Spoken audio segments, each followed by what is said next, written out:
Sorry, you even mentioned like every fight you get bigger and bigger. You feel like every fight, maybe I guess your following gets bigger, your community gets bigger. Well, how do you see that? Like, how does that come to you after the fight? Like, what are you noticing? Money. Just the money, right? Like what brand deals and stuff like that. Brand deals are, I mean, yeah, the brand deals are getting bigger and bigger each time. The UFC contracts are getting bigger each time. But how long can you actually last in this game? Like realistically, Everyone's different, but how long do you think you can last in this game? 28 right now. Been in the UFC for 5 years. That 5 years went by pretty fast. I think I got. It depends. It's so hard to say. You start making that Conor money. You don't want to stop. I don't want to sit here and say, oh, I'm going to make that money and then I'm going to just think about fighting, because fighting's a fucking rough sport, dude. Oh, Training for sure. a fight camp. I've been doing 12-week, 3-month fight camps. Knowing I have a fight for 12 weeks, my whole life is like fight camp. I'm not going out. I'm not fucking going out on a Friday hanging with the boy. I'm in bed. I mean, I'm not even in fight camp right now. And last night I was in bed, fell asleep at like 9. So my life's pretty much a fight camp for the most part. But when you're dialed in for 12 weeks, it's exhausting. It's fucking mentally exhausting, physically exhausting. So it's hard to say. You got fucking $100 million in the bank. It's like, do I really want to go fucking get punched in the face Keep today? going. Like, But you mentioned Conor and Conor money. Like, do you use him as someone you would let's say look up to in a certain sense? oh, 100%. Yeah. Dude, I love what he did. Like, it's fucking, and I want to do the same thing. It sucks though. Once you get to a certain level of fame, it's like Conor, whoever he fights is rich as fuck. Yeah. No matter what, whoever he fights, he's bringing them up. And in this game, it's like, you almost don't. Like, Conor's like, I could go fight this guy, but now I know I'm going to give him a platform and make. So he's almost too big to where it's like, fuck, he can't. You know what I mean? It He's sucks. giving everyone a platform. Yeah. Like, I think Henry Cejudo is one of the most annoying people in the world. Like, you just look at him.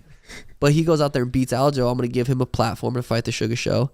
And it's just like, Well, you kind of got to do it. You kind of have you to do it at that point. Yeah. I think even the way that you've built your brand. I mean, I don't see many fighters or athletes in general that are in the sports though, not retired, and then focus on building their personal brand, their social, and like, look, you're wearing your merch, and this is not new, right? You've been doing this for some time. So what made you want to get into that and realize, hey, maybe there's opportunities if I can expose myself online? Yeah, I mean, you always hear like fighters don't get paid, UFC fighters don't get paid a lot, and that's kind of true in a sense. But it's you eat what you kill business. Like, if you fucking if you have 7 people watching you at home, and like the UFC can track like who's a draw. They know. UFC 280, the last fight I was on, there was 2 fights after me. There was a co-main and the main event. I was the fight right before that. They did all the what's the word where you go ask people, surveys or whatever? Yeah, surveys. I was the biggest draw for UFC 280. I sold that pay-per-view. I didn't get a percentage of that, which is fine. I'm still working my way up to that. But you eat what you kill. I'm doing a new contract after I just beat the #1 guy in the world, and I'm gonna get compensated correctly. Yeah. Hopefully. I mean, that's the plan. Yeah. I have a great relationship with the UFC, so I'm assuming that's, we're good to go. I just beat the #1 guy in the world. Yeah. I'm gonna get paid. I'm gonna get paid like that. Like you should. I mean, I see a lot of shit. Like, obviously Jake Paul is always talking shit about Dana White and the way he treats the fighters and stuff like that. Like, what do you have to say to that? I like Jake Paul. I love what he's doing. I'm gonna watch every one of his fight. I was fucking ringside at his last one. I just don't necessarily agree with the fighter pay. I have a good relationship with Dana White, and it's tricky. It's a tricky situation, but it's like, dude, there's some people that I think the base contract, you get signed to UFC, you make 12 and 12. So you go out there and win $24,000. You get a bonus, $50,000. You're chilling. You made a decent amount of money in your first UFC fight, like, and you don't even have to have a following. Like, if you get signed to UFC, like, I had a decent following when I got signed because of Snoop Dogg went crazy and shit like that. I still got paid 12-12 for my first contract. I was able to renegotiate after that fight which not very many people are.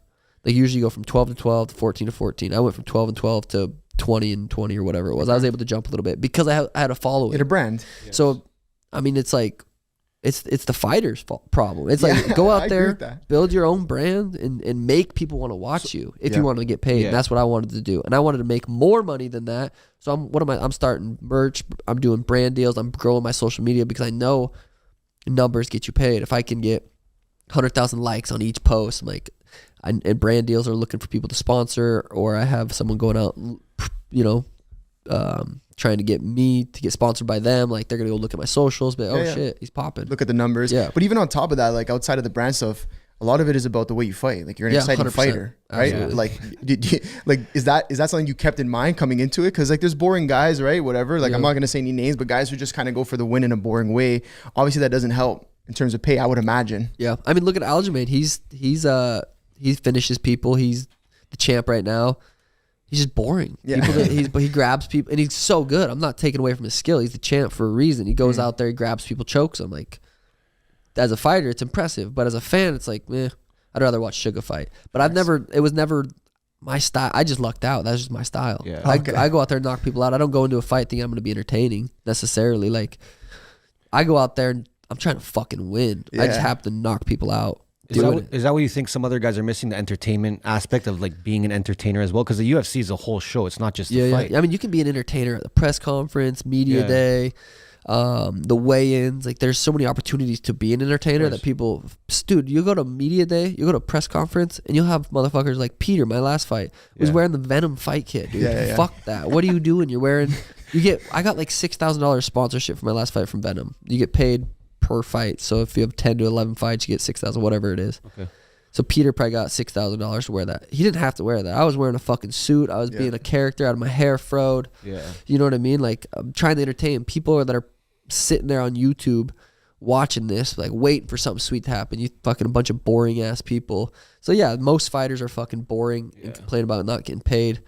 It's their own fault. They're not doing enough. And then when it comes to like renewing your contracts with UFC, so you're saying that they actually take into consideration your social following and stuff like that?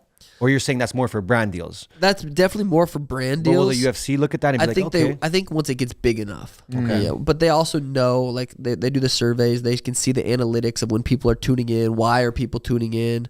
And so that doesn't necessarily matter about your social following. If you're the surveys and shit are coming back and you have a giant social following, it's not gonna hurt. Having a giant, it's not gonna hurt. But the brand deals is where the social fucking obviously matters. The engagement fucking matters. The authenticity of your posts matter.